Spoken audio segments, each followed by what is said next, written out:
અહીં જ્ઞાન સૂર્ય સંચરે આપણું ચિત્ત પ્રકાશિત કરે. અહીં જ્ઞાન સૂર્ય સંચરે આપણું ચિત્ત પ્રકાશિત કરે.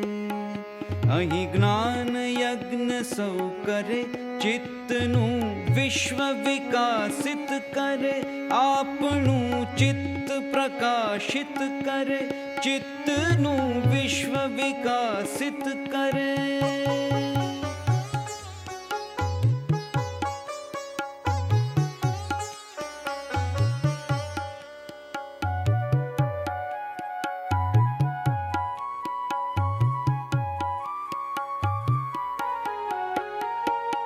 શબ્દ પ્રકાશે અર્થ ઉજાશે. શબ્દ પ્રકાશે અર્થ ઉજાશે, તર્ક મર્મના સહજ વિકાસે.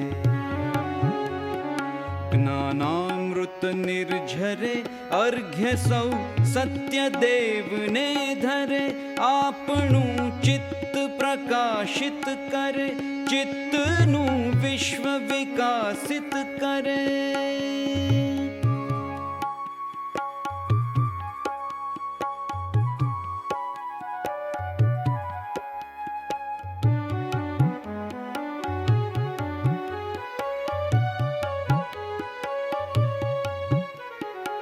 ધન્ય ગુર્જરીની શુભ દ્રષ્ટિ, વિશ્વકોશની એવી સૃષ્ટિ.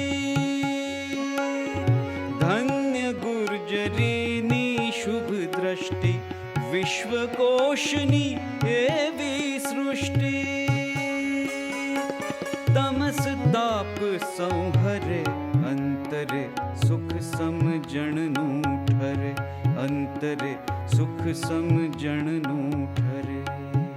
અહીં જ્ઞાન સૂર્ય સંચરે, અહીં જ્ઞાન યજ્ઞ સૌ કરે.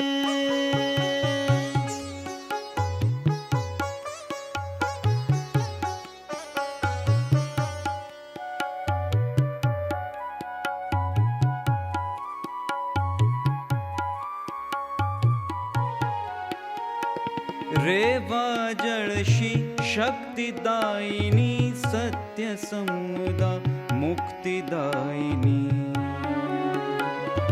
રેવા જળશી શક્તિદાયિની, સત્ય સમુદા મુક્તિદાયિની. વિશ્વ વિહારજ કરે, શીલ સત્વ સંભરે. ગુર્જરી વિશ્વરૂપને વરે. ગુર્જરી વિશ્વરૂપને વરે. ગુર્જરી વિશ્વરૂપને વરે.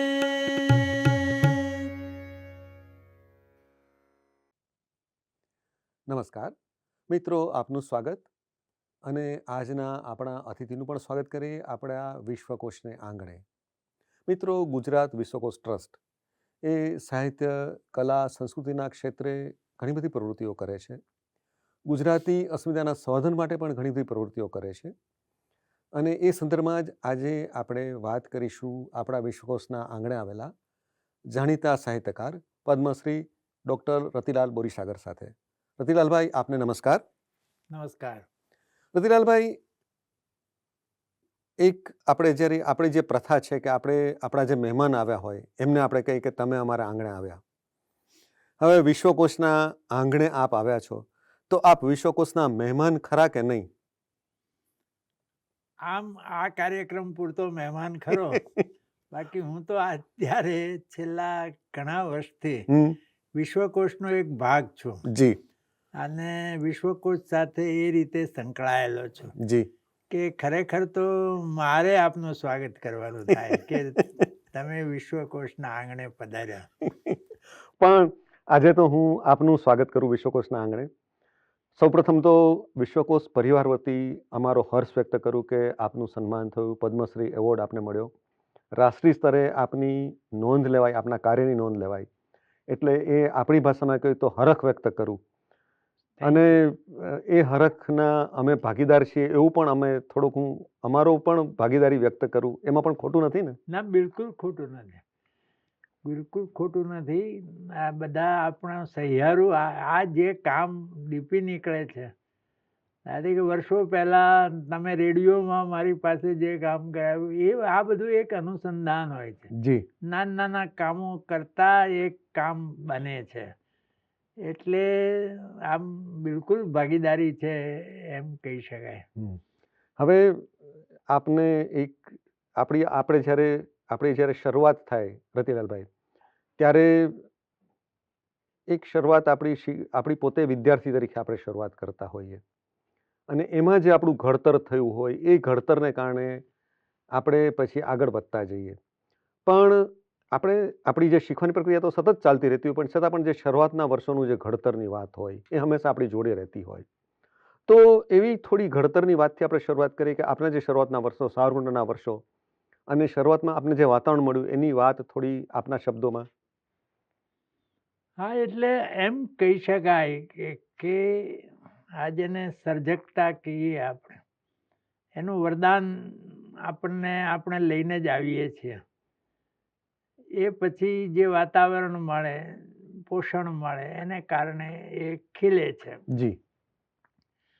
એટલે આમ આ તો કશું એનું રેકોર્ડ નથી, નહીંતર ગિનિસ બુક ઓફ વર્લ્ડ રેકોર્ડમાં નોંધાય એવું ફિલ્મની પટકથા મેં ઘણી નાની ઉંમરે લખેલી. શું વાત છે? જ્યારે પટકથા શબ્દ પણ મને ખબર નહોતી. પણ હું નાનો હતો એટલે પ્રાથમિક શાળામાં ભણતો હતો, 5, 6, 7 સુધીના, મિડલ સ્કૂલમાં. બરોબર.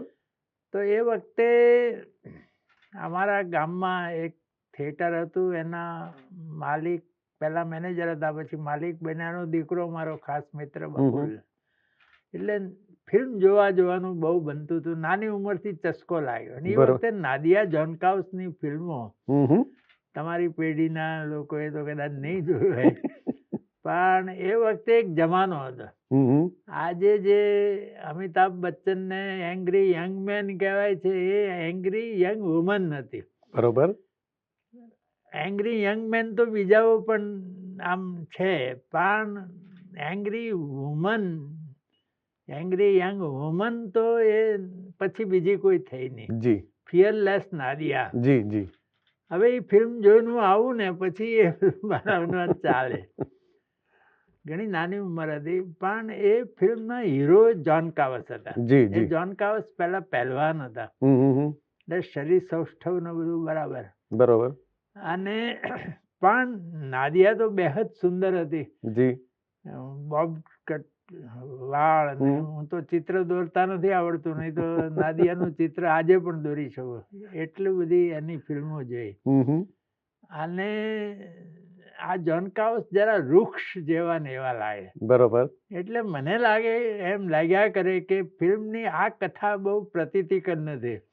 એટલે હું મારા મનમાં એ જોન કાવસ ને નાદિયાના ભાઈ બનાવીને નાદિયા એને રાખડી બાંધે. અને ફિલ્મમાં એક ઉપનાયક હતો સરદાર મનસુર. તમે તો કદાચ તમારી પેઢી આ બધા નામ બધા અજાણ્યા લાગે. એ સરદાર મનસુર બહુ સોહામણો હતો. એ ઉપનાયકની ભૂમિકામાં આવે હંમેશા. આ જોન કાવસ સરદાર મનસુર ને નાદિયા અને એક સાયાણી કરીને વિલન નું પાત્ર કરતા. આ લોકો તો હોય જ દરેક ફિલ્મ. તો મને થાય કે આ સરદાર મનસુર ને નાદિયાની જુગતે જોડી થાય. એટલે કહેવા એમ માંગુ છું કે જે સર્જકતાના અંશો છે, એ વખતે સર્જકતા પણ ખબર નહોતી, સર્જક શબ્દ પણ જાણતો નહોતો. પણ પછી હું જે હાઈસ્કૂલમાં આવ્યો, અને અમારા એક મુકુંદરાય પંડ્યા, એ અમારું ગુજરાતી શીખવતા હતા. એટલે 10મા ધોરણમાં થી એમના વર્ગો શરૂ થાય, 10, 11માં. પણ કોઈ વાર વધારાના વર્ગમાં લેવા આવે ત્યારે વાર્તાઓ કે ને એ બધી નવલકથાઓની વાર્તા, સરસ્વતીચંદ્રની વાર્તા પહેલી એમની આગળથી સાંભળેલી. એ જ રીતે 3 મસ્કેટિયર્સ ને એવી વિદેશી કથાઓ પણ મુકુંદભાઈ આમ ધારાવાહિક રૂપે કહે, અને બહુ રસ તરબોળ થઈ જાય. તો એ મુકુંદભાઈ લેખક પણ હતા. એટલે એ વખતના હું બહુ નાની ઉંમરથી લાઇબ્રેરીમાં વાંચતો થયેલો, એટલે મેગેઝિનોમાં મુકુંદભાઈની કવિતા આવે, વાર્તા આવે, હાસ્યલેખ આવે. હું 8મા ધોરણમાં હતો એ વખતે સાવરકુંડલામાંથી જ મુકુંદભાઈનો હાસ્ય મુકુલ નામનો હાસ્યલેખોનો સંગ્રહ બહાર પડેલો. અચ્છા.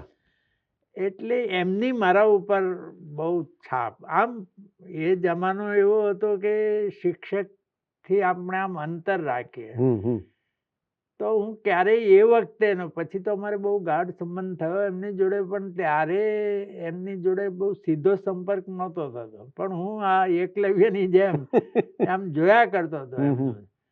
અને મેં પહેરવેલી જેને કૃતિ કહેવાય, જી, આમ અત્યારે જરા કહીએ તો કેવું લાગે કેવું નહીં એ જુદો સવાલ છે, પણ મને મારું નામ છપાય ને, મુકુંદભાઈનું નામ આવે, કવિતામાં આવે, અખંડ આનંદ, વિશ્વ વિજ્ઞાન, એ વખતના ચેતન, નવચેતન, બધા જાણીતા સામયિકોમાં એમના નામ આવે, તો આપણું નામ પણ કેમ ના આવે? બરોબર. એટલે પહેલવેલા તો મેં પાઠ્યપુસ્તકમાં પછી ઘણા વર્ષ સાચવી રાખેલું. પાઠ્યપુસ્તકમાં એક રતિલાલ મોહનલાલ ત્રિવેદી આવતું હતું. હવે એમાં એક અટકનો જ ફેરફાર કરવાની જરૂર હતી. મારું નામ રતિલાલ મોહનલાલ બોરીસાગર. જી. તો મેં મારા પાઠ્યપુસ્તકમાં ત્રિવેદી છેકીને રતિલાલ મોહનલાલ ત્રિવેદી અહીંયા અમદાવાદમાં ઘી કાંટા 4 રસ્તા ઉપર ન્યૂ એજ્યુકેશન હાઈસ્કૂલ છે એના સ્થાપક અને એ સમયના મોટા કેળવણીકાર, જી, એમનો એક પાઠ આવતો હતો. એટલે એ રીતે આમ જેને કહીએ ને, પણ પહેરવેલી કૃતિ આમ છપાણી જે પ્રકાશિત થઈ, હા, ત્યારે હું 11મું ધોરણ ભણતો હતો. ઓહો. હા, એટલે બહુ આમ જોઈએ તો પ્રમાણમાં નાની ઉંમરે શરૂ કર્યું. ઘણું બધું કાચું હતું, પણ એક શરૂઆત થઈ. પાપા પગલી આપણે ભરી. એક મહિલા જગત નામનું એક પાક્ષિક હતું. જી. તો એ નામ એનું મહિલા જગત હતું, પણ એના બધા જ કર્મચારીઓ પુરુષો હતા, તંત્રી ને સંપાદક બધા જ. અને કોઈ મહિલાઓને લગતા ખાસ લેખો કેવું નહીં, પણ એ સાહિત્યનું જ મેગેઝિન હતું. એમાં મારી વાર્તા છપાવવાની શરૂઆત થઈ. પણ આ રીતે આમ એક ઘડતર જેને કહીએ સાહિત્યના સંસ્કાર, જી, એ સંસ્કારના સ્તરે જ વાત હતી. કોઈ કળા કે એ બધું તો પછી, અને શરૂઆતની વાર્તાઓ તો બધી બહુ જ ગંભીર પ્રકારની વાર્તાઓ છે. આમ હું તમને કહું કે મારા મનમાં બહુ નાની ઉંમરથી જી, મને આ સામાજિક જે આર્થિક અસમાનતા છે ને, એ બહુ જ ખૂંચે. કોઈ લગ્ન પ્રસંગ હોય ને પેલા એઠું જૂઠું માગવા માટે પણ આમ મને બહુ જ એ વખતે, હું લગ્નમાં ગયો તો પછી મને એ જમવાનો આનંદ ન રહે. મારી ઉંમર તો સંવેદનશીલતા ખરી, આપણે એવું કહી શકીએ. હા, એટલે મને થાય કેમ આ લોકોને ભીખ માગવી પડે. જી. આવું કેવું? આપણે અહીંયા આમ લગ્નના મંડપમાં બેસીને આમ આરોગીએ છીએ અને એ લોકો ત્યાં ટળવળે છે, એને ધક્કા મારે છે, કાઢી મૂકે છે. આવું શું કામ? એટલે મારી શરૂઆતની વાર્તાઓ બધી આ પ્રકારની, જેમાં રોષ, જી, અને એક સામાજિક અસમાનતા, આર્થિક અસમાનતા માટે. પણ હાસ્યની કૃતિ તો ઘણી મોડી આવી, પણ લખવાની એક કળા તરફ પગલાં માંડવાનું વહેલું શરૂ થયું.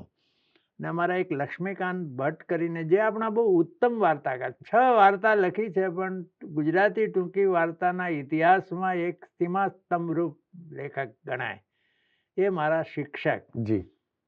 અને પછીથી એ મારા મિત્ર બન્યા. એ હું શિક્ષક બન્યો અને એ તો શિક્ષક હતા જ. એટલે અમારે મળીએ, મારી વાર્તાઓ એમને વંચાવો. એટલે મુકુંદભાઈએ બીજ રોપ્યા અને આ લક્ષ્મીકાંતભાઈએ એ બીજમાં વધારે એનો ઉછેર થાય, સિંચન કર્યું, એવું કહી શકીએ. એટલે આપણે સાહેબ એવું કરીએ કે આપણે એક સ્તરે પહોંચતા હોય એમાં આપણે ઘણા બધા અવરોધો પસાર કરીને આપણે પહોંચતા હોઈએ. એમાં ઘણા બધા સોપાન હોય, ઘણા બધા પગથિયા હોય, એવું આપણે કહી શકીએ. હવે આપણે લેખન યાત્રાની વાત જ આપણે ચાલુ રાખીએ તો એક જે વળાંક આપણે કહું, પહેલાં બધું ગંભીર લખતા હતા, થોડો રોષ હોય એવું લખતા હતા, તો એમાંથી હાસ્ય તરફ કઈ રીતે વળ્યા, એ વળાંક કઈ રીતે આવ્યો, એની થોડી વાત કહેશો? હા, એટલે શું છે કે આ ગંભીર લખતો હતો ને શરૂઆતમાં, તો પછી જલ્દી છપાય એટલા માટે હું 10મા ધોરણમાં હતો તો એમાં એક લોહારકી નામની વાર્તા આવતી હતી. લેખકનું નામ તો ભૂલી ગયો છું, રામવૃક્ષ બેનીપુરી કે કોઈ એવા હિન્દીના મોટા વાર્તા બહુ જ સરસ હતી. એક છોકરાની વાર્તા હતી ને એક છોકરાને બધા હોસ્ટેલના છોકરાઓ હેરાન કરે છે, એનો બદલો એ કેવી રીતે લે છે એની આમ જરા હળવી કહેવાય એવી વાર્તા હતી. તો મેં એ વાર્તાનો આમ લખી કાઢી. બરોબર. ગાઈડમાં જોઈને ગુજરાતીમાં. એ હિન્દીમાંથી ગુજરાતી નહીં, ગાઈડમાંથી જોયું અને મારું નામ લગાડીને રમકડુંમાં મોકલી. રમકડું એક મેગેઝિન, બાળકોનું માટે, બાળકો ને કિશોરો માટે ઉત્તમ મેગેઝિન. મારી એક સદનસીબ એ છે કે મારા કિશોર કાળમાં, બાળપણમાં, કિશોર કાળમાં ઉત્તમ બાળ સાહિત્યના ઉત્તમ મેગેઝિનો હતા. રમકડું, ગાંડિયું, બાલજીવન, બાલમિત્ર, બધું ભરપૂર સામગ્રી આવે. પણ વાર્તા એટલી જાણીતી હતી એટલે તંત્રીએ છાપી નહીં અને એમ લખ્યું કે આપણે જાતે જે લખીએ એ વાર્તા હોય, એમાં આપણું નામ લખાય. બરોબર. કોઈની વાર્તામાં ન લખાય. એવું જો છપાય હોત તો જરા બદનામી બી થાત. પણ આ એક અંદરનો જે, હું આ દાખલાઓ એટલા માટે આપું છું કે અંદરનો જે ઉછાળ છે એ આ રીતે જ ચાલતો હતો. અને પેલા ગંભીર વાર્તાઓ થતી. એ વાર્તાઓમાં મુશ્કેલી એ હતી કે એ વખતે 2 મેગેઝિનો નવોદિતો માટે ચાલતા હતા. એટલે હું પછી SSC પાસ થયો, કોલેજમાં 1 વર્ષ ભણ્યો, પછી શિક્ષક થયો. 1 વર્ષ ભણીને કોલેજ છોડી દીધી પણ શિક્ષક થયો પ્રાથમિક શાળામાં. આ લખવાનું ચાલુ રહ્યું. અને એ વખતે હું જે ચાંદની ને આરામ 2 મોટા આમ કહી શકાય એવા નવોદિતો માટે, એમાં જે કંઈ છપાતી હતી કૃતિઓ એ બિલકુલ મારા જેવા નવોદિતો માટે. એટલે ચાંદનીના સંપાદક અશોક હર્ષ હતા અને એ બહુ મોટા વિદ્વાન અને કવિ પણ હતા, વાર્તાકાર પણ હતા, પણ ખૂબ એ જમાનામાં બહુશ્રુત જેને કહીએ એવા હતા. અને આરામમાં પિતાંબર પટેલ હતા, એ પણ વાર્તાકાર, નવલકથાકાર તરીકે જાણીતા હતા. તો એ 2 મેગેઝિનોમાં વાર્તાઓ મોકલું પણ છપાય જ નહીં, પાછી આવે. અને અશોકભાઈ તો પિતાંબરભાઈ એટલું જ લખે કે કંઈક સારું લખાય ત્યારે યાદ કરજો, એમ કહીને પાછું મોકલે. એનો અર્થ એ કે આ તો સારું નથી. એટલે સારું નથી એના નમૂનાઓ ઘણા ભેગા થયા મારી આગળ.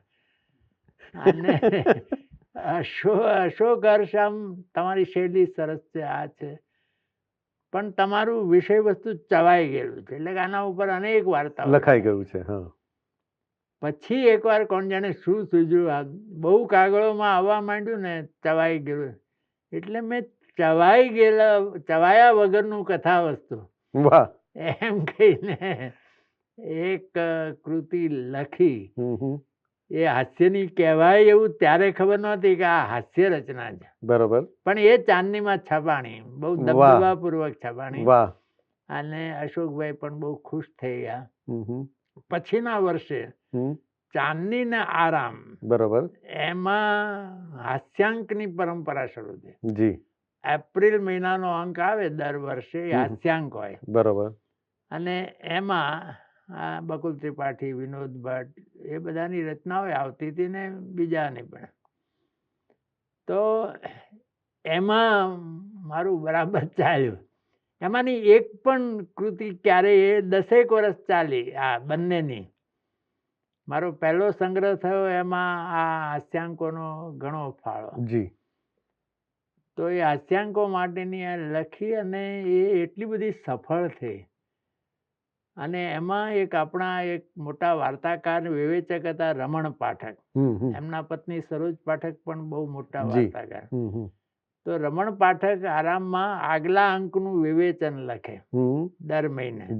એમાં હાસ્યાંકનું વિવેચન લખે, એમાં મારી કૃતિ વિશે બહુ જ પ્રસન્ન થઈને લખે, હાસ્યની અસલ સૂઝ છે ને આમ છે. ત્યારે મને ખબર પડી ગઈ આ પેલા જેવું છે, આ હનુમાનજીમાં સમુદ્ર ઓળંગી જવાની શક્તિ તો હતી, પણ પણ કોઈ એમને જામવાને કહેવાની જરૂર હતી કે બરોબર છે. આ તું કરી શકે એમ છે. એમ આ રમણ પાઠકે પહેલું કર્યું, અને પછી એવું થયું કે આપણે આમાં ચાલીએ એવું છે. અને જ્યોતિન્દ્ર દવેને કોઈએ પૂછેલું કે તમે હાસ્ય લેખક કેમ થયા, તો કે ગીર્દી ઓછી છે એમાં, એટલે હું ઘૂસી ગયો. તો એમાં લખનારા ઓછા. હમ, પહેલું તો ગંભીર વાર્તાઓ તો બહુ બધા લખે. લખનારાનો પાર નહોતો એ વખતે. બરોબર.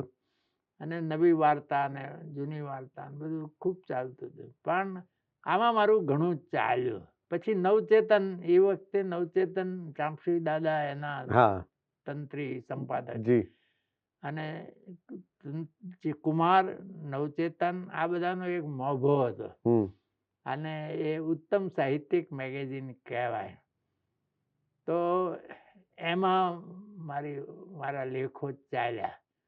અને એ રીતે હાસ્યમાં પછી પાછો વળીને જોવાનું આવ્યું નહીં.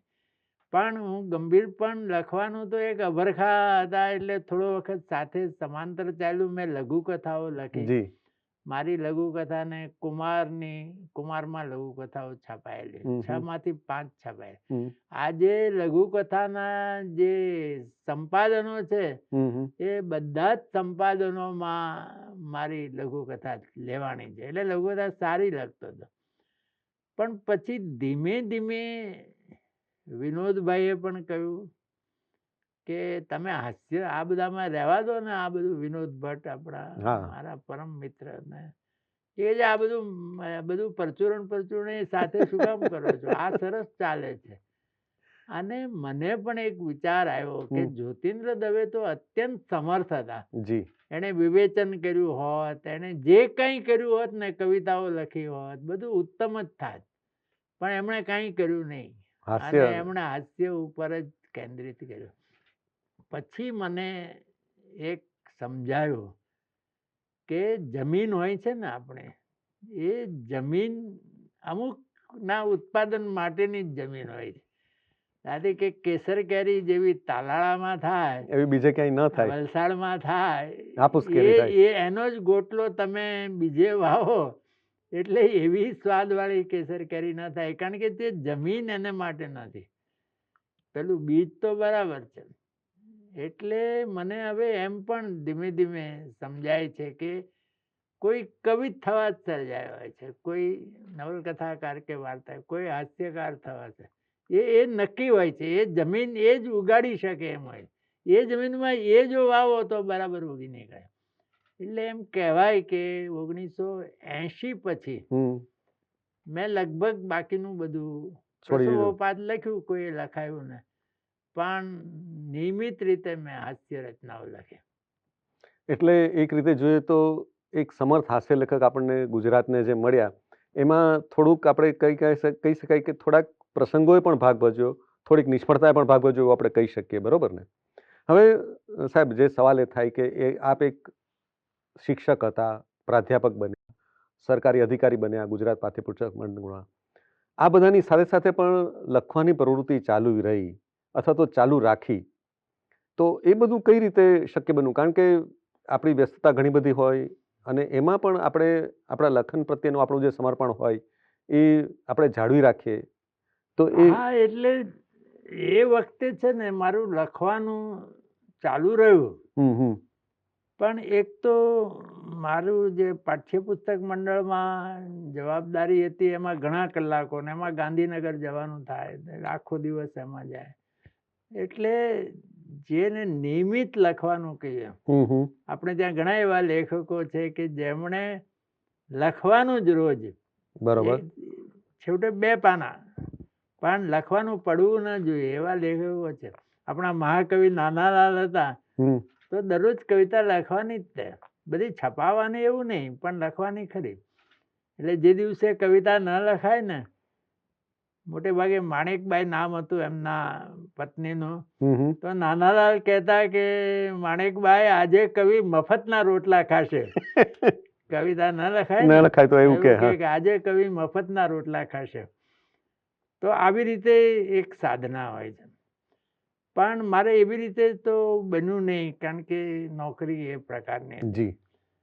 પણ એ પછી આ જે થયું ને, થોડુંક હાસ્યનું પુસ્તક મરક થયું, એટલે પછી હાસ્યાંક હોય અથવા તો બીજા મેગેઝિનોનું કે ભાઈ અમારા માટે કોઈ વાર વિષય આપીને પણ એમાં 1985માં પહેલી વાર જી. નવનીત સમર્પણ, જે આપણું અત્યારનું બહુ જ ઉત્તમ સામયિક કહેવાય સાહિત્ય ને સંસ્કાર જગતનો, તો એમાં એક પ્રશ્નોત્તરી, હળવી પ્રશ્નોત્તરીનો વિભાગ શરૂ થયો. જી. અને ઘનશ્યામ દેસાઈ, અત્યારે દીપક દોશી એના સંપાદક છે, પણ એ વખતે ઘનશ્યામ દેસાઈ હતા. પછી દીપક દોશી સહાયક તરીકે પાછળથી જોડાયા. તો એ જે આખી વાત બની એ પ્રશ્નોત્તરીની, એ તો હાસ્ય લેખકોને જ પ્રશ્નો મોકલતા હતા. બરોબર છે. અને એમાં દર દિવાળી અંકમાં આવ્યો. પછી 1989ની આસપાસ મને જરા હાર્ટની એક તકલીફ શરૂ થઈ. એટલે શરૂઆતમાં તો જરા થોડું ગભરાટ પણ થયો. આ થયું કારણ કે એકાએક આમ આપણે તો જાણે કે બધા એ વખતે તો બાયપાસ સર્જરી અમદાવાદમાં થતી નહોતી, એન્જિયોગ્રાફી પણ અમદાવાદમાં થતી નહોતી. ચેન્નાઈ, જે મદ્રાસ કહેવાતું હતું, ત્યાં અથવા મુંબઈ જવું પડે, અહીંથી નજીક મળ્યું. એટલે એ વખતે મારે જે જુદા જુદા ટેસ્ટ, બધા નામ બી, એન્જિયોગ્રાફી નામે પહેલી વાર સાંભળ્યું, સ્ટ્રેસ ટેસ્ટનું નામ પણ પહેલી વાર સાંભળ્યું, બધું પહેલી વાર સાંભળ્યું. ઘણા તો ઉચ્ચાર, કોલેસ્ટ્રોલનો ઉચ્ચાર મને મનમાં બેસતા ઘણો વખત થયો. પણ એ વખતે છે ને, મેં એક નોર્મન કઝિન્સનું એક પુસ્તક વાંચ્યું. બરોબર. એટલે આમ તો નોર્મન કઝિન્સ છે ને, તે અમેરિકન પત્રકાર હતા. થોડા વર્ષ પહેલા એમનું અવસાન થયું. પણ એ વખતે એ બહુ જ એક્ટિવ હતા પત્રકાર ક્ષેત્રે. અને એને તકલીફ થઈ, એક કોલેજન નામનો રોગ થયો. એ રોગ એવો કે 500 જણને થાય તો એમાંથી 1 જણ બચે, એવો રોગ થયો. એ રશિયા પત્રકારોનું ડેલિગેશન ગયેલું ને એમાં કોઈ કારખાનામાં માસ્ક પહેરેલો હતો, પણ માસ્કમાં કંઈ લીકેજ હતું, એને કારણે કોઈ ગેસ અંદર ઉતરી ગયો અને એમાંથી આ રેર કહેવાય એવો રોગ કોલેજન. ડૉક્ટરો એને કહ્યું કે આમાં તો આવું છે, એટલે આપણે પ્રયત્ન કરવાનો, બાકી આમાં કંઈ હવે હજી આની કોઈ એવી દવા શોધાઈ નથી. એટલે આમણે એમ વિચાર કર્યો કે નેગેટિવ, જે નકારાત્મક ભાવો છે, એ ભાવોની અસર થાય છે મન ઉપર અને પછી શરીર ઉપર. તો હકારાત્મકની પણ થવી જોઈએ. વાહ. એટલે હાસ્ય એ મોટામાં મોટું હકારાત્મક ભાવ છે, પરિબળ છે. એકદમ સાચું. તો એમણે ડૉક્ટરને કહ્યું, જો હું હવે કોઈ દવા લે, કારણ કે આની કોઈ ચોક્કસ દવા તો છે નહીં, તો હું કોઈ દવા બધી બંધ કરી દઉં, વિટામિન્સ કે એવી જે જરૂરી દવાઓ લેવાની, બાકી રોગની દવાઓ બંધ કરી દો. બરોબર. અને હાસ્યની જે લાફ્ટર થેરાપી, એના ઉપર આપણે કંઈક કામ કરીએ એમ થયું. ડૉક્ટરે કહ્યું કે એવું સાહસ કરવા જેવું નથી, પણ હવે બીજો કોઈ વિકલ્પ નથી. તો એમણે કહ્યું કે બચવાનું જ નથી, તો આમાં આ રીતે શું વાંધો છે. બરોબર. અને એ વખતે આજના જેવા સાધનો ઉપકરણો નહોતા હસવા માટે, પણ જે હતા અમેરિકામાં ઘણું સુલભ હતું, જોક્સ ને એની કેસેટો ને એ બધું હતું. એ બધું સાથે સવારે આટલી વાર હસવાનું, બપોરે આટલી વાર હસવાનું લે ને, એવું એને પ્રિસ્ક્રિપ્શન બનાવ્યું જાતે. અને બધા મિત્રો ભેગા થાય અને હસાહસ થાય. પછી ત્યાં ખલેલ પડવા માંડી હોસ્પિટલ માટે, ઘરે બધું ગોઠવ્યું. અને 6 મહિના પછી ડૉક્ટરે એમને રોગમુક્ત જાહેર કર્યા. વાહ, શું વાત છે. હા, આ એક ચમત્કાર હતો. ડૉક્ટરોને પણ નવાઈ લાગી કે આટલું આમ તદ્દન રોગનું નામ નિશાન નહીં રહ્યું. એટલે આમણે એક એનેટોમી ઓફ ઇલનેસ નામની ચોપડી લખી, જી. કેવી રીતે રોગ મુક્ત થયા. હમ. અને એનું ભૂમિપુત્ર જે આપણે મેગેઝિન છે ને, હા. એ ભૂમિપુત્ર એનો સંક્ષેપ બહાર પાડ્યો. અચ્છા. જીવવાનો ચાન્સ 500 માંથી 1.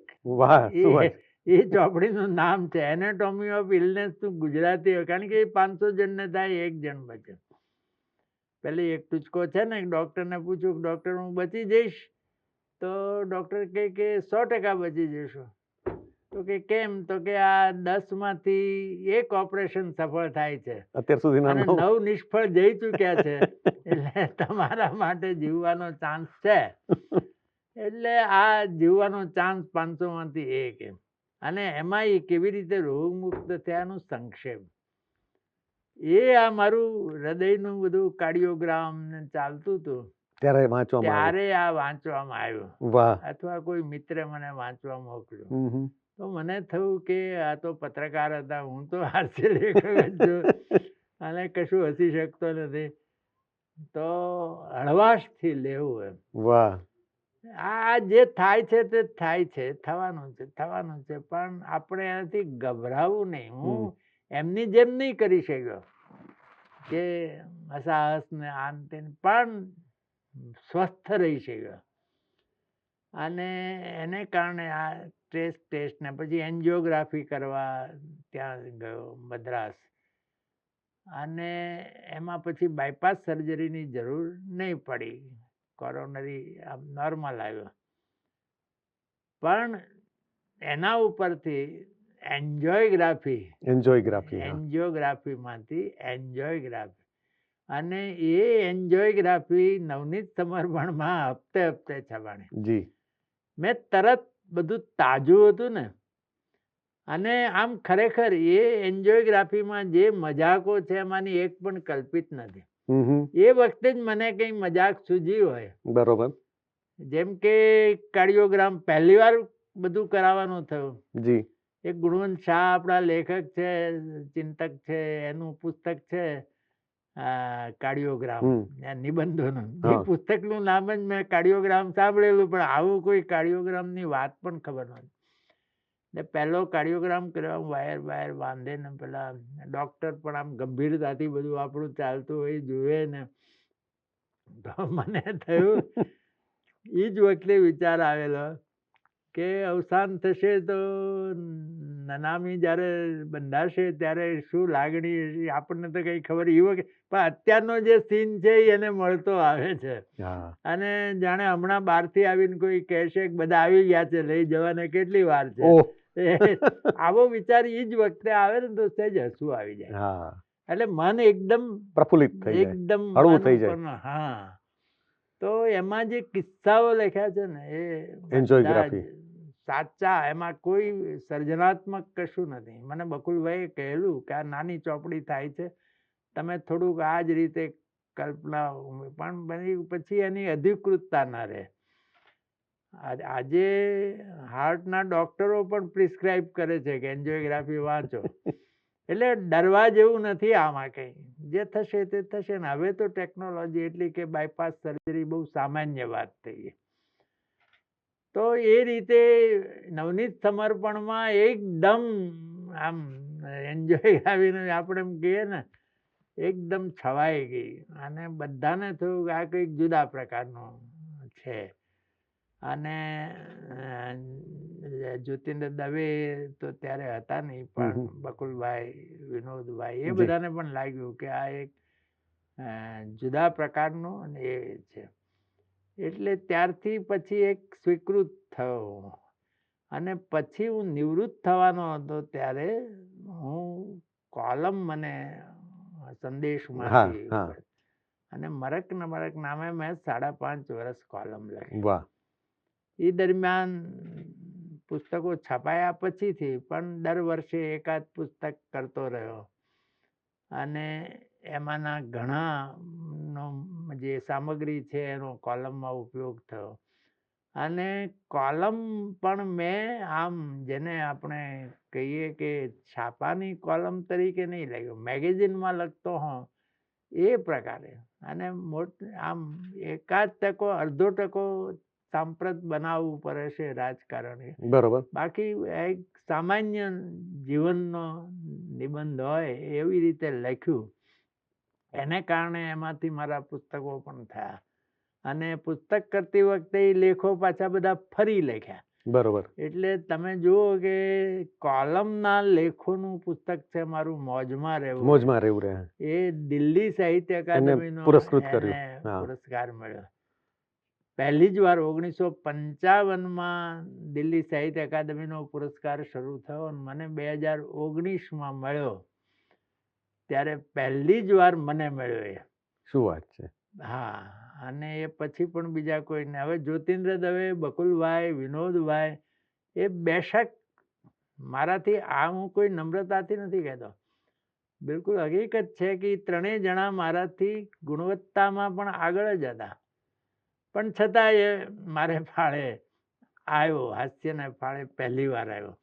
પણ એનું કારણ એ છે કે એ બધા નિબંધો મેં ફરી ફરી ઘૂંટીને આમ બિલકુલ છાપાનો કોઈ નિબંધ છે એવું લાગે નહીં. એટલે એ રીતે કોલમમાંથી મારા પુસ્તકો થયા. દર વર્ષે એકાદ પુસ્તક કરવાનું એવું. પછી છપાયું, ઘણું મોડું પણ છપાયું. મારું એક નહીં લેવાયેલો ઇન્ટરવ્યુ એ 2022માં છપાયો. બરોબર. એનો પહેલો મુસદ્દો મેં 1995માં કર્યો. ઓહો, કેટલા બધા વર્ષોના હા, અંતરાળ એટલે પછી. મારે ઘણીવાર એવું પણ થયું છે કે એ પડી રહ્યું હોય ને પછી હું ફરી લખું, પાછું નવેસરથી કરું. તો 2015માં એ નવનીત સમર્પણમાં, એટલે એન્જોયગ્રાફી પછી મારી સિરિયલો તો આવી ગઈ 2-3. ભદ્ર અમર છે આવી, હાસ્ય લેખોની આવી. પણ આ એક નહીં લેવાયેલો ઇન્ટરવ્યુ બહુ જ ક્લિક થયો. અને એ 2014-15-16માં એ નવનીત સમર્પણમાં જ, પણ પુસ્તક 22માં થયું. ઓહો. અને એ વખતે બધું ફરી લખ્યું. એટલે આ રીતે બધું જરાક ઘૂંટવાને કારણે આપણે જેને સ્વરૂપ સૌષ્ઠવ કહીએ, જી, સાહિત્યમાં સ્વરૂપનો બહુ જ મહિમા છે. તમારી કન્ટેન્ટ ગમે એટલી પાવરફુલ હોય પણ એક સ્વરૂપ સૌષ્ઠવ ના હોય તો એ કલાકૃતિ ન થાય. બરોબર છે. એટલે કલાકૃતિ થવામાં આ પ્રકારની જરા વધુ પડતી ધીરજ કહીએ, એ ધીરજે પણ ઘણો ભાગ ભજવ્યો. પણ પછી પ્રસંગોપાત વિવેચનના લેખો કે પ્રસંગોપાત ગંભીર કોઈ લેખ કર્યો, પણ મુખ્ય આ ધારામાં જ રહ્યું. અને એને કારણે આ અકાદમીનું થયું, દિલ્હી અકાદમીનું પદ્મશ્રીનું થયું. એ મને એક આનંદ એ વાતનો છે કે હાસ્ય સાહિત્યનો મુખ્ય ધારામાં એક સ્વીકાર થયો. જી. કે આ પણ એક સ્વરૂપ છે અને સર્જકતા આમાં પણ એ જ રીતે છે. એની જરૂર આ રીતે જ છે જેટલી ગંભીર કૃતિ. એટલે એક રીતે આપણે થોડું એ કહી શકીએ કે હાસ્ય ને આપણે હળવાશથી ન લઈ શકીએ એવું આપણને એક સ્ટેટસ મળ્યું આપણે કહી શકીએ. હા, એટલે ખરેખર વાત શું છે કે આપણે જે હાસ્યને જે આપણે એમ જ હસીએ હતા એ અલગ વાત છે. બરોબર છે. પણ એ જ્યારે કળામાં આવે છે, સાહિત્ય તરીકે આવે છે, કે કોઈ કાર્ટૂનમાં આવે છે, કે બીજા કોઈ સ્વરૂપમાં આવે છે, કોઈ ફિલ્મમાં આવે છે, ત્યારે એની ઘણી જ, એટલે હાસ્યમાં આમાં માર્ક ટ્વેઇનનું એક વાક્ય છે. માર્ક ટ્વેઇન અમેરિકાના મોટા હાસ્યકાર. તો એનું એક વાક્ય છે કે secret source of humour is sorrow, not joy. બરોબર છે. એનું કારણ શું છે કે આપણે હાસ્ય શેમાંથી થાય છે? જે વિસંગતિ તમે જ્યારે જુઓ એમાંથી હાસ્ય. કોઈ કહેતું હોય કંઈક ને વર્તતું હોય કંઈક, એ જે વિસંગતિ છે એમાંથી હાસ્ય નિષ્પન્ન થાય. એ વ્યક્તિની, સમાજની બધી જે વિસંગતિઓ છે. હવે વિસંગતિઓ એ તો કરુણ સામગ્રી છે. મનુષ્યમાં શા માટે વિસંગતિ હોવી જોઈએ? અને ખરેખર તો આપણું તત્વજ્ઞાન એમ કે છે કે આ વિસંગતિઓ ઓછી કરતા જાઓ, એ જ જીવનની સાધના છે. જી. કે તમે જે હો અને તમે જે છો, દેખાવ છો, એ બે વચ્ચેનો અંતર એ કરુણતા છે. અને એને કારણે જ બીજી કરુણતાઓ સમાજમાં ઊભી થાય છે. એટલે એને હાસ્યકાર હસી કાઢે છે, પણ હસી કાઢીને એવી રીતે બતાવે છે. એટલે આપણે જે લાફિંગ મિરર, હમણાં તો હું ઘણા વર્ષોથી કાંકરિયા ગયો નથી, પણ નવો નવો આવ્યો ને મહેમાનોને લઈ જતો ત્યારે જોતો હતો કે ત્યાં સાદો કાચ અને હા. લાફિંગ મિરર જી. એ બાજુ બાજુ હોય. એટલે સાદા ગ્લાસમાં તો આપણે જેવા, પણ લાફિંગ મિરરમાં આપણે જુદા દેખાઈએ હા. અને આપણને હસવું આવે. એ જે આ જુદા દેખાડવાની વાત છે, એ એને અસલ દેખાડવાની વાત છે. તો એ જે secret source of humour is sorrow એટલા માટે કહ્યું કે માણસમાં વિસંગતિ કેમ છે, અને એ વિસંગતિ છે એ અધૂરપ છે, બરોબર. અને એ અધૂરપ છે એ તિરસ્કારને પાત્ર નથી. હાસ્ય ને માણસ છે. આ જયંત પાઠકનું ભાઈ માણસ છે નામનું એક કાવ્ય છે કે હસતા હસતા રડી પડે ભાઈ માણસ છે. તો એ માણસ છે, એનામાં આ વિસંગતિ વગરનો મનુષ્ય કોઈ હોતો સંભવ નથી. નથી. હા. કોઈ દરેક માં નાની મોટી, પણ જો વધારે પડતી વિસંગતિ હોય તો હમ. એમાંથી કરુણની સામગ્રી થાય. બરોબર. એની એ વિસંગતિ હળવી હોય, ક્ષમ્ય હોય, તો એમાંથી હાસ્ય તો નિષ્પન્ન એ થાય. હાસ્યની સામગ્રી થાય. જી. પણ એ હાસ્ય દ્વારા એમ બતાવવાનું છે કે આપણે આવા છીએ. બરોબર છે. પણ હાસ્યકાર પોતાની જાતને પેલા જે ફિલસૂફ હોય છે એ દૂર રહીને ઉપદેશ આપે છે હમ. કે તમે આવા થાવ, તમે આવા થાવ. હમ. હાસ્યકાર એની અંદર ભળીને કે છે કે આપણે આવા છીએ. બહુ જ સરસ. વાહ.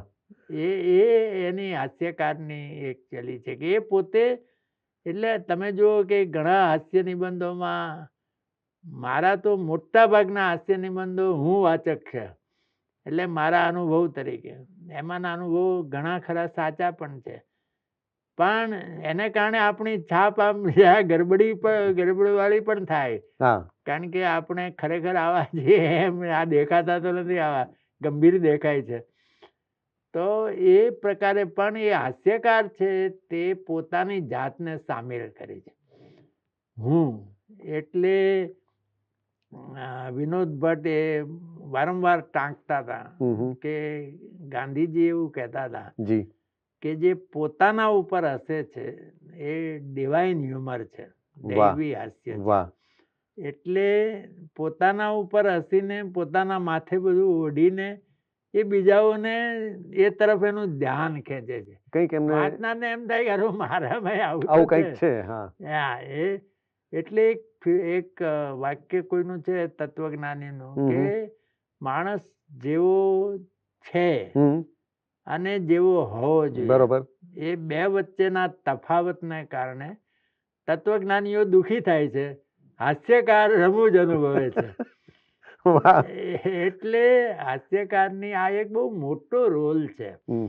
પણ આપણે ત્યાં એ પ્રકારે ગંભીરતાથી હાસ્યને લેવામાં આવતું નથી. હા, પણ એ હવે કેવળ મને એમ હસવા લાગે છે કે માટે. આ જે સ્વીકૃતિ આપણને મળી રાષ્ટ્રીય સ્તરે, એને કારણે આપણે હાસ્યને પણ ગંભીરતાથી લઈશું. તો સાહેબ, એક આપણે માર્ક ટ્વેનનો ઉલ્લેખ કર્યો, આપણે બીજા પણ ઘણા બધા ઉલ્લેખ કર્યા, કેટલાક આપણે કોટ્સ એટલે કે કેટલાકના વિધાનો પણ આપણે કહ્યા.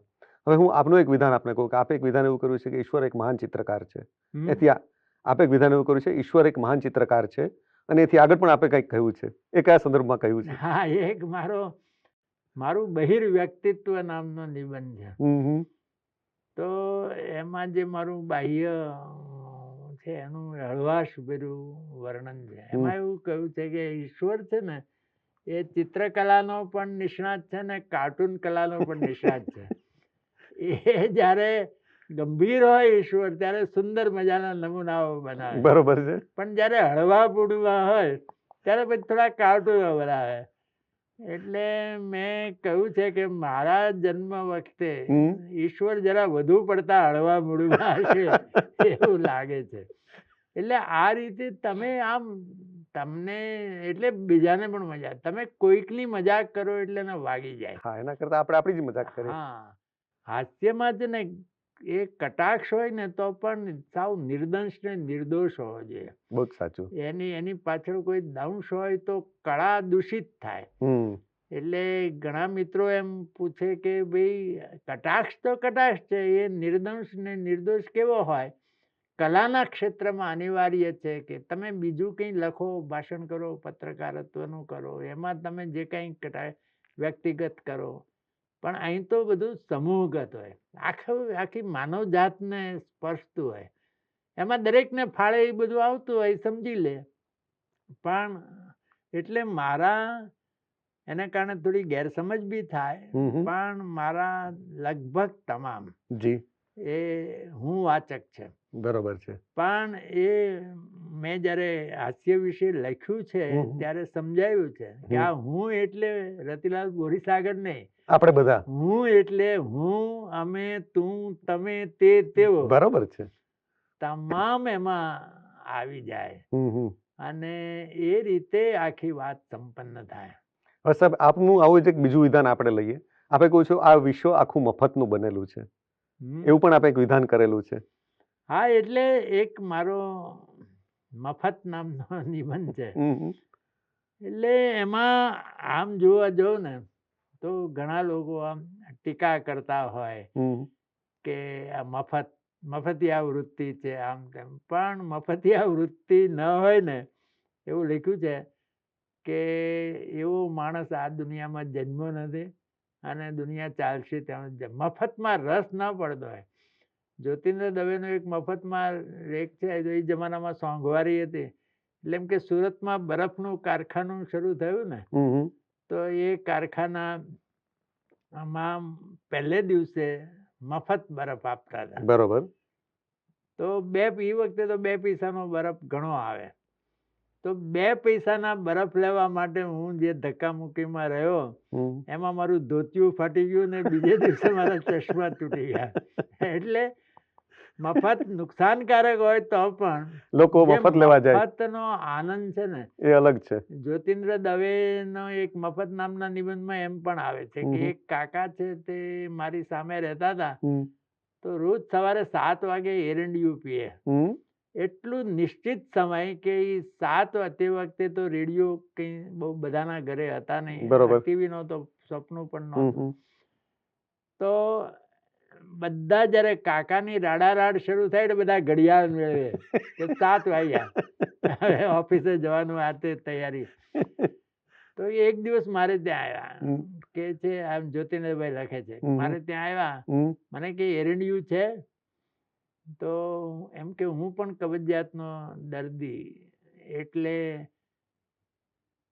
એમ કે મેં હા પાડીને રકાબીમાં એરંડિયું આપ્યું. તો આમ શ્રીખંડ ચાટતા હોય ને એવી લિજ્જતથી ચાટી ગયા બધું એરંડિયું.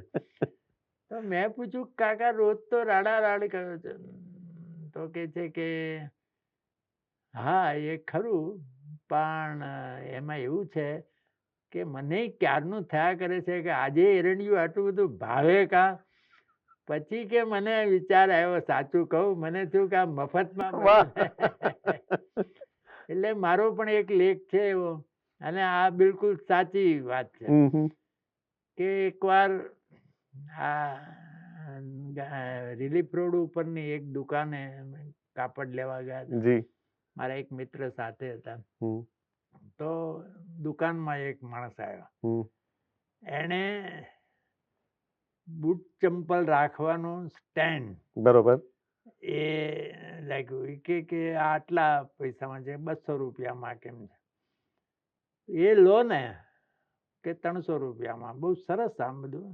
તો 6 ગ્લાસ મફતમાં મળશે, એ મફતમાં મળે. હવે સ્ટેન્ડ કઈ બહુ સારું નહોતું, પણ પેલા ગ્લાસ બહુ સરસ હતા.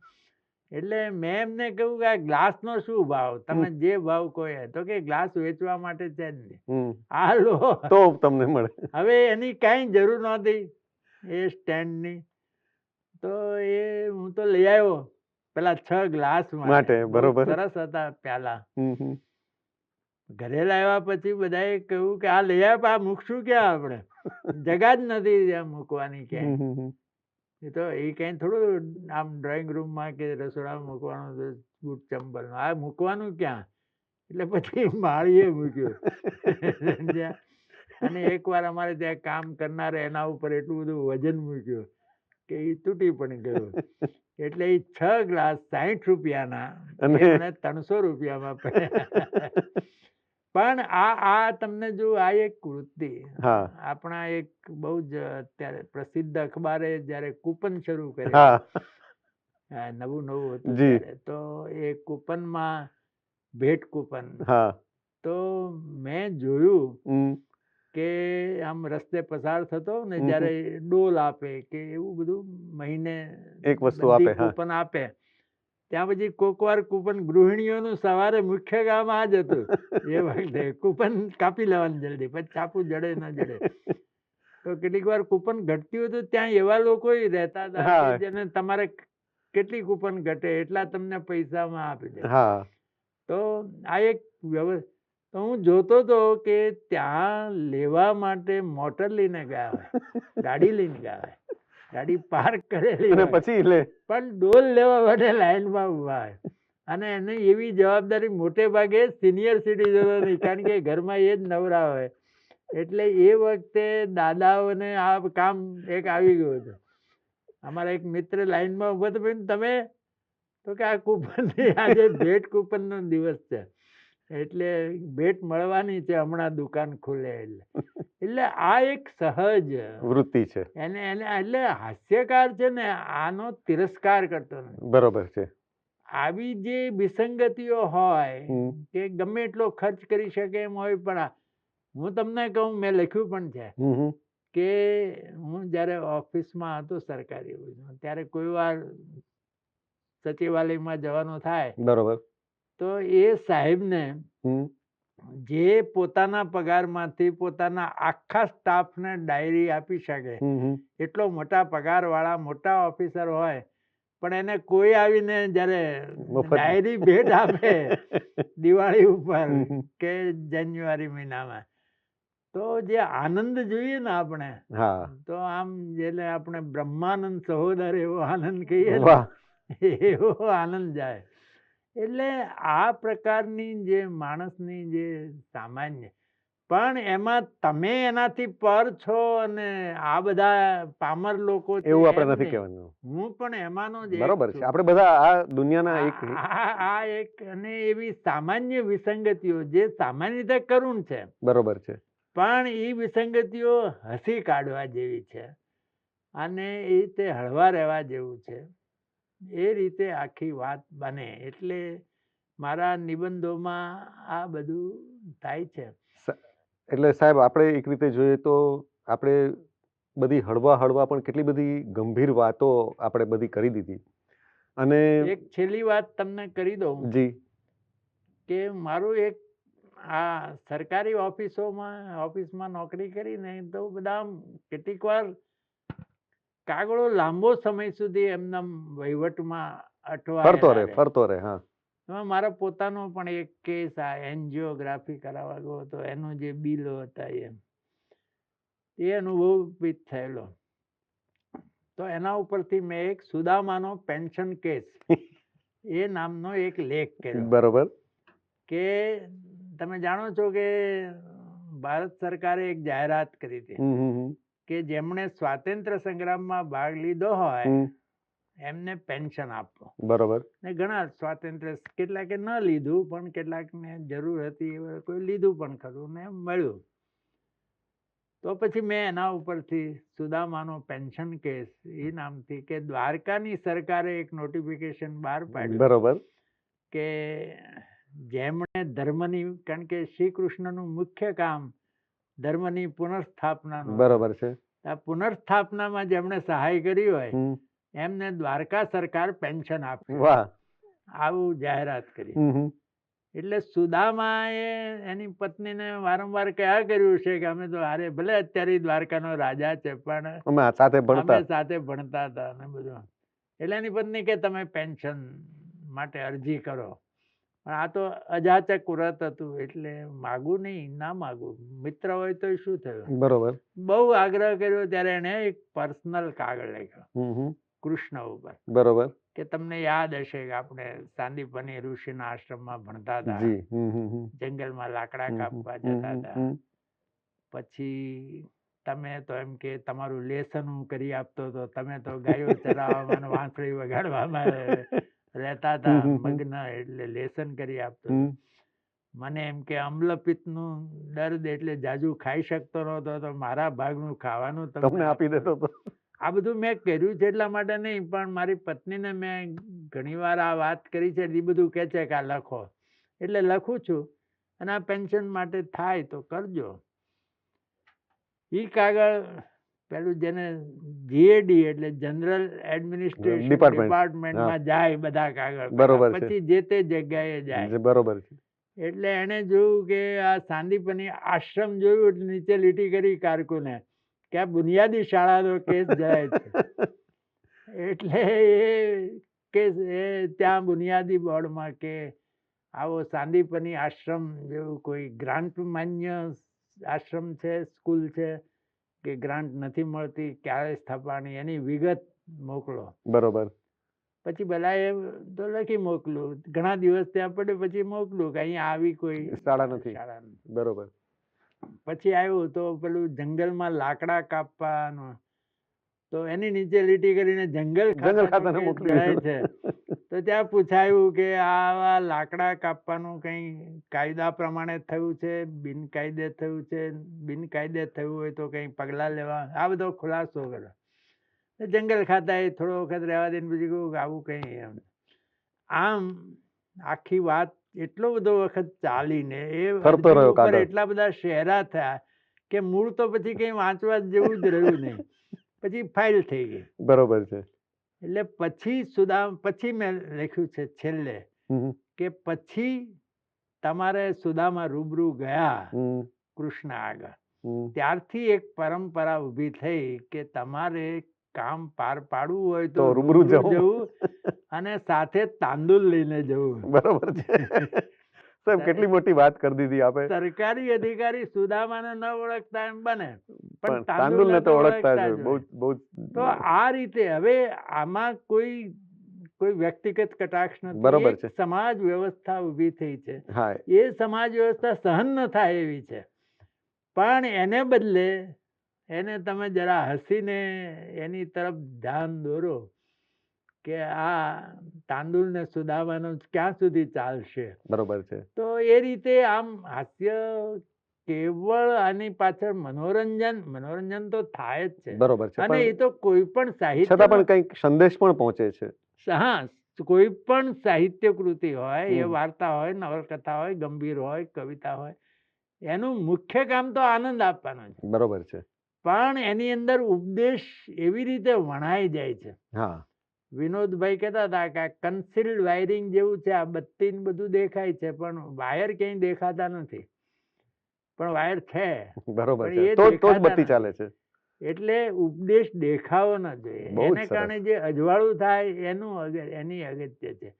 એટલે હાસ્યકૃતિ એટલી જ આ પુરસ્કાર વગેરે મળે ત્યારે થાય છે કે આ હાસ્યનો એક મહિમા થાય છે. જી.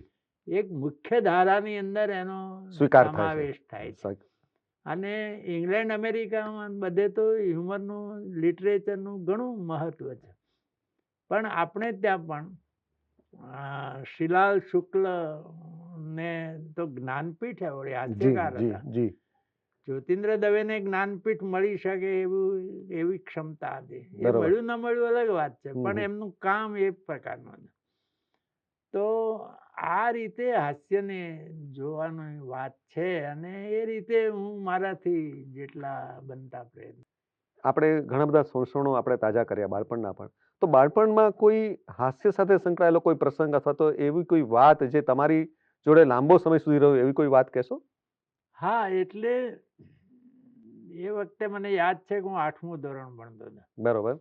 અને અમારા સાવરકુંડલામાં શ્રી કૃષ્ણકુમારસિંહજી ભાવનગર રાજ્યના છેલ્લા રાજા, જેમણે ભારત સરકારને રાજ્ય સમર્પણ કરનાર પહેલા રાજા. બરોબર. તો એ વખતે અમારા એમના નામનું વ્યાયામ મંદિર છે અમારા સાવરકુંડલા. હું વ્યાયામ મંદિરે, મારા શરીર ઉપરથી ન લાગે કે હું ક્યારે વ્યાયામ મંદિરે ગયો, પણ મેં બહુ વ્યાયામ મંદિરમાં નિયમિત જતો હતો. દેશી રમતોમાં હું બહુ નિષ્ણાત હતો. દોડ વગેરે પણ બહુ સરસ ચાલે. લોંગ જમ્પ બધું એ બધું સરસ થતું હતું. પણ એ વખતે 25 વર્ષ પૂરા થયા વ્યાયામ મંદિરને, એનો રજત જયંતિ મહોત્સવ થયો અને એ વખતે હું 8મું ધોરણ ભણતો હતો. એક નાટક થયું. હમ. નાટકના લેખક કે ટાઇટલ અત્યારે યાદ નથી, પણ એ નાટક એવું હતું કે પડદો ખુલે એટલે એક રાજા બેઠા છે સિંહાસન ઉપર, દરબારીઓ બેઠા છે અને રાજાનો વાળંદ છે ને એની એન્ટ્રી થાય. બરોબર. અને વાળંદ પહેલો ડાયલોગ વાળંદ બોલે ને પછી રાજા ને વાળંદ વચ્ચેના સંવાદનું કળાની દ્રષ્ટિએ કદાચ એમાં કંઈ ખાસ નહીં હોય, પણ હવે એ જમાનામાં એ ભજવાતું હતું, કારણ કે એક જ પ્રવેશ ઉપર આખું નાટક હતું, એટલે ડ્રેસ બદલાવા સરળ હતું.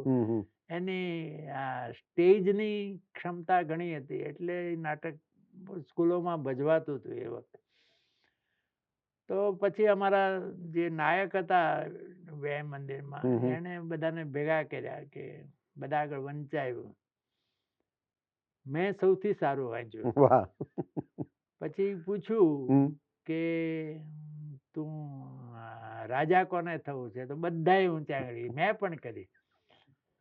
પછી અમારા નાયકે કહ્યું કે તે તો સરસ વાંચ્યું, પણ તું રાજા જેવો લાગતો નથી. એટલે રાજાનું પાત્ર તો તને નહીં અપાય. બરોબર. તો પછી એક ફૂટડો છોકરો હતો, સાથે જ ભણતા હતા 8મામાં, એ છોકરાને રાજા બનાવ્યો. મુગટ પહેરાવ્યો, શોભે એવો, અને પ્રમાણમાં એનું વાંચન પણ ઠીક હતું. મને કે આ બીજું મહત્વનું પાત્ર વાળંદનું છે. એમ ન કહ્યું તું વાળંદ જેવો લાગે, પણ વાળંદનું પાત્ર બીજું મહત્વનું છે. એટલે તું ઈ લે. એમાંય બોલવાનું, વાળંદ ને રાજા વચ્ચેના સંવાદ નાટક, મને રસ હતો વધારે વખત બોલવામાં. બરોબર. હવે એમાં એવું હતું કે આમ એન્ટ્રી કરીએ ને એટલે આમ બાપુનો વાળંદ એટલે તલવાર પણ રાખે ને અસ્ત્રો પણ રાખે. તો ખભે કોથળી, બધા સાધનોની હજામતના, અને આમ તલવાર કેડે. રિહર્સલોમાં તો ખાલી એક્ટિંગ જ કરવાની હોય. પછી ડ્રેસ રિહર્સલ થયું ફાઇનલ, જે પ્રમાણે શો થવાનો હોય. એ વખતે પણ સરસ થયું. તલવાર આમ અડધી ખેંચીને બોલવાનું. પણ વાળંદ બોલે ત્યારે જ નાટક શરૂ થાય. પહેલો ડાયલોગ એનો એ બરાબર. પછીના દિવસે શો હતો, બધા વાલીઓ આવી ગયા હતા, શહેરના જે અગ્રગણ્ય નાગરિકો, બધો હોલ ભરાઈ ગયો હતો. બરોબર. અને અમારું નાટક શરૂ થયું. પડદો ઉપડ્યો, આમ દાખલ તો થયો, પણ તલવાર કાઢવા ગયો ત્યારે શું થયું કે જેવું આમ એન્ટ્રીની ક્ષણે અમારા નાયકે તલવાર કે તારી ઈ તલવાર છે ને એ કોઈ જાનમાં જાય વરરાજન માટે આપવાની છે, એટલે આ તલવાર તું રાખ. અને એ તલવાર લઈને જાજો સમય હતો નહીં, પ્રેક્ટિસ એટલે જોવાનો, ચકાસવાનો.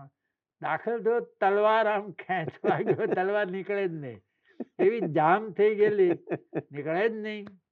બહુ જ મહેનત કરી. હવે 8મા ધોરણમાં ભણતો દુબળો પાતળો છોકરો, બરોબર, કેટલુંક જોર કરે.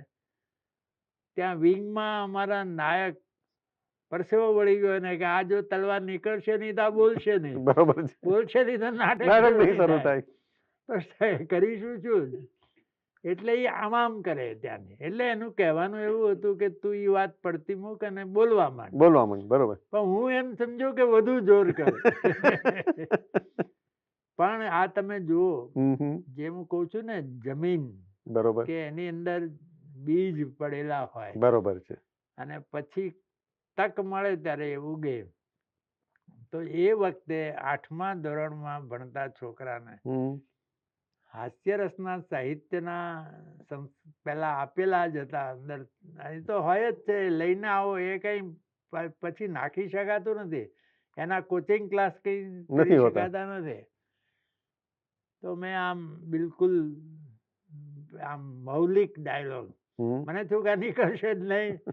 તો નાટક એટલે મેં તલવારનો આમ ઘા કરી દીધો. અને મેં કહ્યું કે બાપુ તમારી તલવારીઓના કઈ ભરોસા નહીં, ટાઈમે નીકળે ખરી નોય નીકળે. આવું બિલકુલ કાઠિયાવાડી ભાષામાં.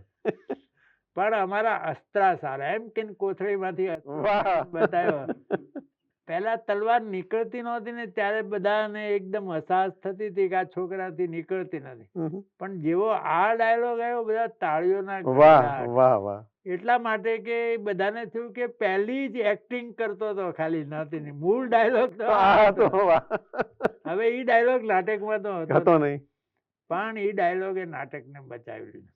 અને એટલે પેલો રાજાનું પાત્ર લીધું હતું, એને બોલવાનું ઘણું હતું, દેખાવ પણ, પર્સનાલિટી પણ સરસ હતી. હમ. એટલે બધા એમ માનતા હતા કે ઇનામ રાજાને મળશે, પણ ઇનામ વાળંદને મળ્યો.